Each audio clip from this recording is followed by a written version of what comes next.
రేణు దేశాయ్ గారు ప్రముఖ హీరోయిన్. గతంలో హీరోయిన్ గా చేశారు. సరే, ఇప్పుడు కొంచెం మూగ జీవాలకు సంబంధించి కొంచెం సేవ చేస్తున్నట్టున్నారు. సరే, ఎనీవే ఆవిడ నిన్న ఒక ప్రెస్ మీట్ పెట్టి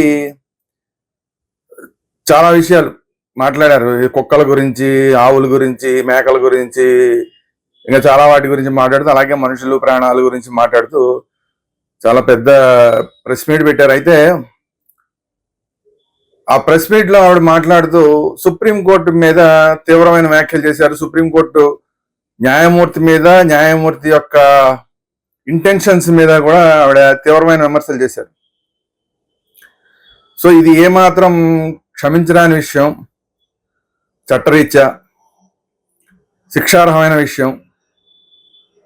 ఎందుకంటే మనం ఏదైనా తీర్పు న్యాయపరంగా వచ్చినప్పుడు ఆ తీర్పు గురించి ఏదైనా మాట్లాడచ్చు, కానీ న్యాయమూర్తికి దురుద్దేశాలు అంటగట్టడానికి వీల్లేదని చెప్పి చట్టం చెప్తోంది.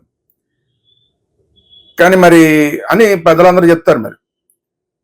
సో అందువల్ల ఇప్పుడు ఆవిడ మాట్లాడిన దాంట్లో సుప్రీంకోర్టు న్యాయమూర్తి ఈ కుక్కలకి, వీధి కుక్కలకి సంబంధించిన విషయంలో మాట్లాడింది, ఆయన ఇచ్చిన తీర్పు పూర్తిగా వ్యక్తిగతమైన తీర్పు అని చెప్పారు.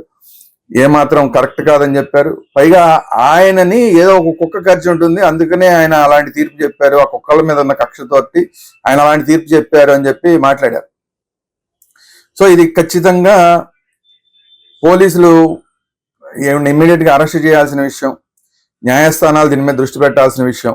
ఎందుకంటే ఈ మధ్యకాలంలో చూస్తున్నాం మనం, రిపోర్టర్లను కూడా ఐఏఎస్ ఆఫీసర్ల మీద ఏదో కొన్ని మీడియాలో వార్తలు ఇచ్చారని చెప్పి రిపోర్టర్లను కూడా అరెస్ట్ చేసిన పోలీసులు మన తెలంగాణలో చూసాం.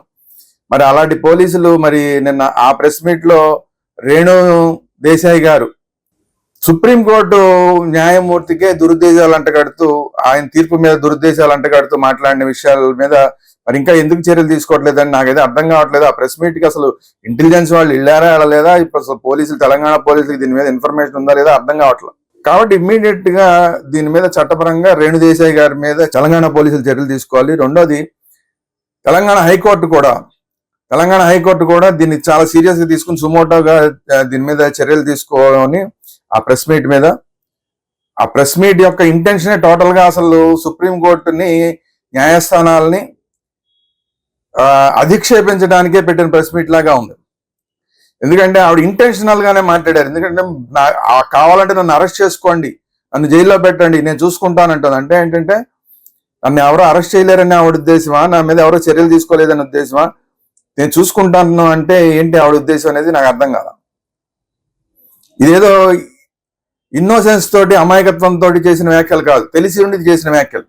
ఎందుకంటే అరెస్ట్ చేసే అవకాశం ఉంది, ఇలాంటివి జరిగితే అరెస్ట్ చేసే అవకాశం ఉందని తెలిసి కూడా కావాలంటే అరెస్ట్ చేసుకోండి, జైలుకి పంపించండి, నేను చూసుకుంటాను అని మాట్లాడుతున్నారంటే, అంటే ఈ చట్టాలు ఇవన్నీ నన్ను ఏం చేయలేవని ఆవిడ ఉద్దేశం ఏంటనేది అర్థం కావట్లేదు. రెండోది, ఆవిడ మాట్లాడుతూ అదే విషయంలో కంటిన్యూటీగా మాట్లాడుతూ డబ్బున్నాడికి చట్టం ఈ దేశంలో, డబ్బున్నాడికి న్యాయం, డబ్బు లేనాడికి న్యాయం లేదు అని మాట్లాడింది. అంటే ఇప్పుడు ఆవిడ దగ్గర మరి డబ్బు ఉంది అనుకుంటా, మరి నాకు తెలియదు, అందుకనే నేను చూసుకుంటాను అని అంత ధైర్యంగా చెప్తోందా ఏంటనేది నాకు అర్థం కావట్లేదు. సో ఆవిడ ఇంటెన్షన్స్ అన్ని కూడా ఏవి కరెక్ట్ గా లేవు. ఈ సుప్రీంకోర్టుకి సంబంధించి, సుప్రీంకోర్టు తీర్పుకి సంబంధించి, సుప్రీంకోర్టు న్యాయమూర్తి యొక్క ఉద్దేశాలకు సంబంధించి ఆవిడ ఏదైతే మాట్లాడారో టోటల్ గా అదంతా కూడా ఇంటెన్షనల్ గా సుప్రీంకోర్టు మీద, సుప్రీంకోర్టు జడ్జిల మీద దాడి చేసే ఉద్దేశంతోనే మాట్లాడినట్టుగా చాలా స్పష్టంగా కనబడుతుంది. కాబట్టి తెలంగాణ హైకోర్టు దీన్ని సుమోటోగా తీసుకుని ఈ విషయాన్ని ఆవిడని అరెస్ట్ చేయడానికి ఆర్డర్స్ ఇవ్వాలని మేము డిమాండ్ చేస్తున్నాం. అలాగే తెలంగాణ పోలీస్ అధికారులు కూడా ఇమ్మీడియట్ గా రేణు దేశాయ్ గారిని ఈ సుప్రీంకోర్టు న్యాయమూర్తికి దురుద్దేశాలు ఆపాదించిన ఈ అంశంలో, ప్రెస్ మీట్ పెట్టి మరీ ఆపాదించిన అంశంలో ఖచ్చితంగా ఆవిడని అరెస్ట్ చేసి తగిన చర్యలు చట్ట ప్రకారం తీసుకోవాలని చెప్పి డిమాండ్ చేస్తున్నాం. విషయాలతో పాటు అనేకమైన నీతులు కూడా చెప్పారు ఆవిడ. నాకేమనిపించిందంటే ఆవిడ చెప్పినవన్నీ చూసిన తర్వాత ఆవిడ ప్రెస్ మీట్ పెట్టిన ప్లేస్ కరెక్ట్ కాదేమో. తెలంగాణలో, హైదరాబాద్ లో ప్రెస్ మీట్ పెట్టారు. ఆవిడ కనుక ఆంధ్రాలో, అమరావతిలో కనుక ఇదే ప్రెస్ మీట్ పెట్టినట్టయితే ఆవిడకి ఇంకొంచెం న్యాయం ఆవిడ ఏదైతే కోరుకుంటుందో ఆ న్యాయం కొంచెం జరిగేదేమో అనిపిస్తుంది. నేను వ్యక్తిగతంగా మాట్లాడట్లేదు, కానీ పవన్ కళ్యాణ్ గారు ఉప ముఖ్యమంత్రిగా ఉన్నారు ఆంధ్రప్రదేశ్ రాష్ట్రానికి.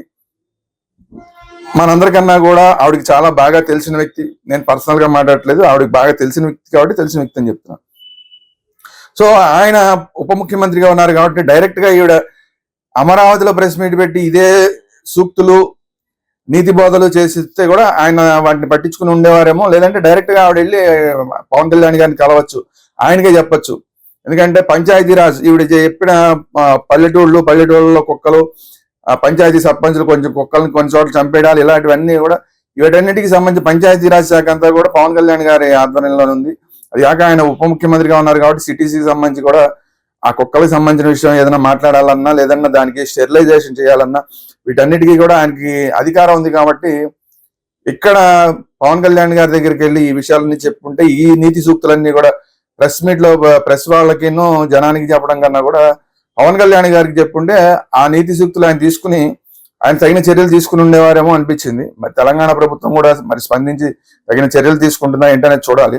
కాబట్టి ఆవిడకి న్యాయం, పూర్తి స్థాయిలో న్యాయం జరగాలంటే ఆవిడ ఇమీడియట్ గా ఆంధ్రప్రదేశ్ ఉప ముఖ్యమంత్రి పవన్ కళ్యాణ్ గారిని సంప్రదిస్తే కనుక, తెలంగాణ రాష్ట్రంలో ఆ ప్రభుత్వం తీసుకున్న తీసుకోకపోయినా బాగా తెలిసిన వ్యక్తి కాబట్టి పవన్ కళ్యాణ్ గారు అన్న దీని మీద సీరియస్ గా తీసుకుని చర్యలు తీసుకుంటే కనుక ఆవిడ ఏదో కుక్కలకి ఏదైతే జరగాలనుకుంటుందో అదంతా జరిగే అవకాశం ఉందని నాకైతే అనిపిస్తుంది. అందువల్ల ఆవిడ మళ్ళీ ఒకసారి సరి చూసుకుని, తెలంగాణలో సరే ఎలా ప్రెస్ మీట్ పెట్టారు, మరి ఆంధ్రప్రదేశ్ లో కూడా ఇదే ప్రెస్ మీట్ ని పెట్టి మళ్ళీ ఇదే నీతి సూక్తులు అందరికీ చెప్పడమా, లేదంటే డైరెక్ట్ పవన్ కళ్యాణ్ గారి దగ్గరికి వెళ్ళి ఆయనతో మాట్లాడడం ఏదో ఒకటి చేస్తే కనుక కనీసం ఆంధ్రప్రదేశ్ లో అయినా సరే కొంతవరకు దీని మీద చర్యలు తీసుకునే అవకాశం ఉందేమో. ఆవిడ కోరుకున్న ఏదైతే ఫలితం ఉందో ఆ ఫలితం అన్న ఆంధ్రప్రదేశ్ లో అన్న దొరికే అవకాశం ఉందేమో నాకైతే అనిపిస్తుంది.